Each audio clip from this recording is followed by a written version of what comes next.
తలలు పగిలి హాస్పిటల్లో పడ్డారు, దాడి జరిగింది.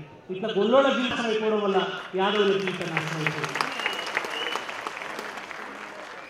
పండ్ల తట్ట తల మీద సుట్ట బట్ట ఆ పైన పండ్ల తట్ట పండ్లు పండ్లోయమ్మంటూ పల్లెంతా తిరుగుల్ల ఎల్లవ్వాయేది మా పల్లెలల్లా కండల్వాయేది నా పల్లెలల్లా కండల్లా కారాదేవి కట్టామరక చెయ్యని పొట్ట పోసుకున్న తెలుగులో ఎల్లవ్వేది.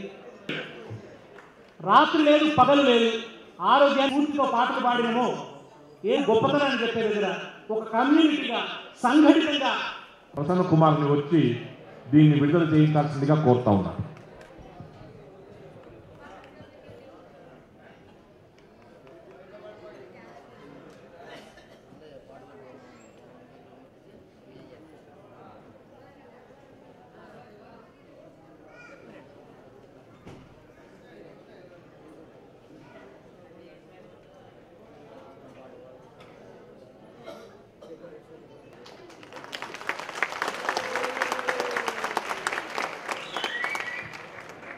జై తెలంగాణ కార్యక్రమానికి అధ్యక్షత వహిస్తూ ఇంత చక్కటి కార్యక్రమాన్ని ఏర్పాటు చేసినటువంటి తెలంగాణ రాష్ట్ర ప్రభుత్వ సలహాదారు గౌరవనీయులు డాక్టర్ కెవి రమణాచారి గారికి, అదేవిధంగా మన సాంస్కృతిక శాఖ డైరెక్టర్ గారు మామిడి హరికృష్ణ గారికి, మిత్రులు దేశపతి సినన్న గారికి, మరి తెలంగాణ 10 జిల్లాల నుంచి తరలి వచ్చినటువంటి మా చిందు యక్షగాన కళాకారులకు, మీడియా మిత్రులకు అందరికీ పేరు పేరున నమస్కారం. ఉద్యమంలో ఎట్లయితే మీరు అగ్రభాగాన్ని నడిచారో మరి ఈ చెరువుల పునరుద్ధరణ కార్యక్రమంలో కూడా మా కళాకారులతోనే మొట్టమొదటి ఈ కార్యక్రమాన్ని ఇక్కడ ప్రారంభం చేయడం జరుగుతుంది. చెరువుల పునరుద్ధరణ డిసెంబర్ మొదటి వారంలో ఇది ప్రజల్లోకి వెళ్ళేటువంటి కార్యక్రమం. మేము డిసెంబర్ మొదటి వారం కల్లా చెరువులను గుర్తించి టెండర్లు పిలిచి పని ప్రారంభించాలనుకుంటున్నాం.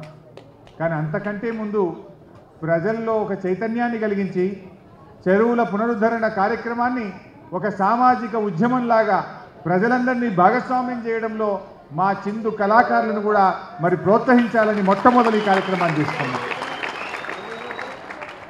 మీరు కదిలితేనే మరి గ్రామాల్లో ప్రజల్ని చైతన్యం చేయొచ్చు. చెరువుల పునరుద్ధరణ అనే కార్యక్రమం కేవలం ఇది ఒక ప్రభుత్వ కార్యక్రమం లాగానో ఒక ఇరిగేషన్ శాఖ కార్యక్రమం లాగానో కాకుండా ఇది ఒక సామాజిక ఉద్యమం లాగా నడపాలనుకుంటుంది ప్రభుత్వం. ఎందుకంటే మనిషికి ప్రాణం నీరు, ఊరుకి ప్రాణం చెరువు. నీరు లేని మనిషి బతకలేడు. ఆ చెరువు బాగలేకపోతే ఆ ఊరు కూడా పాడుబడిపోతుంది. మన గతంలో చూసినాం, ఏ చెరువు అయితే ఏ గ్రామంలోనైతే చెరువులు కలకల్లాడతాయో ఆ గ్రామం అంతా కూడా పచ్చగా కలకల్లాడుతుంది. ఆ గ్రామ జీవన వ్యవస్థ అంతా కూడా పకడ్బందీగా ఉంటుంది. కానీ దురదృష్టవశాత్తు సమైక్య రాష్ట్రంలో చెరువులను ఆంధ్ర ప్రభుత్వాలు పట్టించుకోలేదు. మనం కూడా చూసినాం, చెరువుల మరమ్మతు చేయలేదంటే చేసింది. ఏం చేసిండ్రు? ఓ 5 లక్షలో 10 లక్షలో చెరువుకు శాంక్షన్ చేసి కట్ట మీద 4 చెట్లు కొట్టినట్టు చేసి 4 తట్టల మట్టి పోసి 4 లక్షలు 5 లక్షలు బిల్లులు లేపారు తప్ప చెరువు అయితే బాగుపడలేదు. ఇది చాలా పెద్ద కార్యక్రమం, బృహత్తరమైనటువంటి కార్యక్రమం. సో ఇది సక్సెస్ కావాలి. తెలంగాణ ఉద్యమం ఇవాళ విజయవంతమైందంటే అది కవులు కళాకారుల వల్లనే అయింది. మరి ఈ పునర్నిర్మాణంలో ఈ చెరువుల పునరుద్ధరణ కార్యక్రమంలో కూడా మీరు నడుం బిగిస్తే తప్పకుండా ఈ కార్యక్రమం విజయవంతమవుతుందనేటువంటి నమ్మకం విశ్వాసం మాకున్నది. ఇవాళ మీ యక్షగానం తెలంగాణ చెరువులన్నిటికీ కూడా రక్షగానం కావాల్సినటువంటి అవసరం ఉంది. బహుశా మన ముఖ్యమంత్రి చంద్రశేఖరరావు గారు మొదటి ముఖ్యమంత్రి వారు ఎన్నికల మేనిఫెస్టోలో కవుల గురించి కళాకారుల గురించి చెప్పినటువంటి ఏకైక పార్టీ టీఆర్ఎస్ పార్టీ మాత్రమే చెప్పి మనం చెప్తాం.